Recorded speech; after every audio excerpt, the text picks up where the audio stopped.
एक बार शैतान ने अल्लाह रब्बुल आलमीन के दरबार में अर्ज किया, अय अल्लाह, मैं तुम्हारी कसम खाकर कह सकता हूँ कि अयूब नबी सिर्फ तुम्हारे द्वारा दी गई धन दौलत और ओशो आराम इश्क की वजह से तुम्हारी इबादत करते हैं। अगर उनकी यह दौलत और सुख शांति खत्म हो जाए तो वह एक दिन भी तुम्हारी इबादत में नहीं लगे रहेंगे।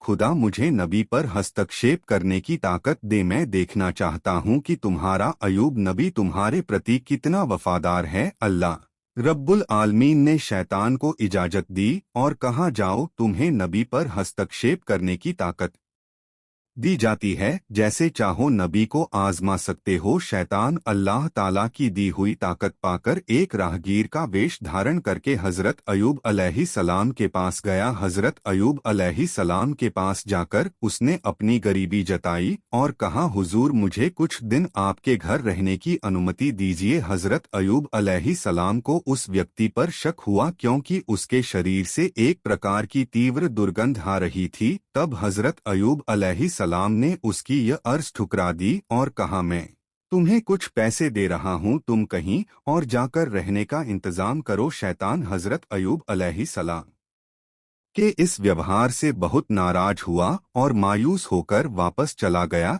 फिर उसने सोचा कि नबी को नुकसान कैसे पहुंचाया जाए। बहुत सोचने के बाद उसने तय किया कि नबी के फल के बगीचा में आग लगा देगा। जैसा सोचा वैसा किया। एक दिन शैतान ने नबी के फल के बगीचा में जाकर आग लगा दी। शैतान द्वारा लगाई गई आग में कई फल के बगीचा जलकर राख हो गए। बगीचा के कर्मचारी दौड़कर नबी के पास यह खबर देने पहुंचे। उनसे यह समाचार सुनकर हजरत अयूब अलैहिस्सलाम ने कहा, अल्हम्दुलिल्लाह, अल्लाह का दिया हुआ माल अल्लाह ने वापस ले लिया, इसमें मेरे चिंतित होने की कोई वजह नहीं है। शैतान ने जब देखा कि हजरत अयूब अलैहिस्सलाम फल के बगीचा नष्ट होने के बाद भी जरा सा भी विचलित नहीं हुए तो उसके दिल में जलन बढ़ गई। फिर उसने दोबारा सोचना शुरू किया कि नबी को और किस तरह से नुकसान पहुंचाया जाए। अगले दिन शैतान नबी के अस्तबल में गया और वहां आग लगा दी। आग तूफान की तरह फैल गई जिससे सारे जानवर जल कर मर गए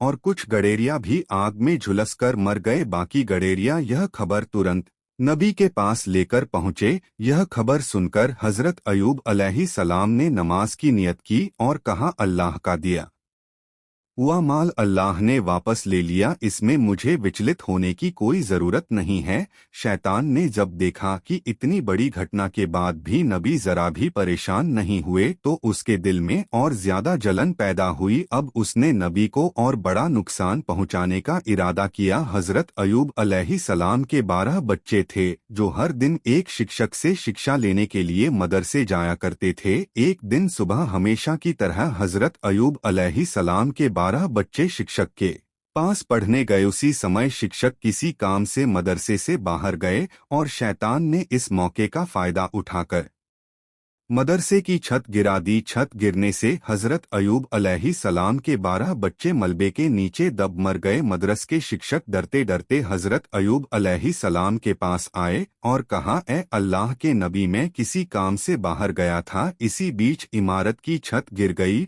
और आपके 12 बच्चे उसमें दबकर चल बसे। यह सुनकर हजरत अयूब अलैहिस्सलाम ने कहा, सुभान अल्लाह, अल्हम्दुलिल्लाह, ला इलाहा इल्लल्लाह, अल्लाहु अकबर, अल्लाह का दिया हुआ माल अल्लाह ने वापस ले लिया, इसमें मुझे विचलित होने की कोई जरूरत नहीं है। शैतान ने जब देखा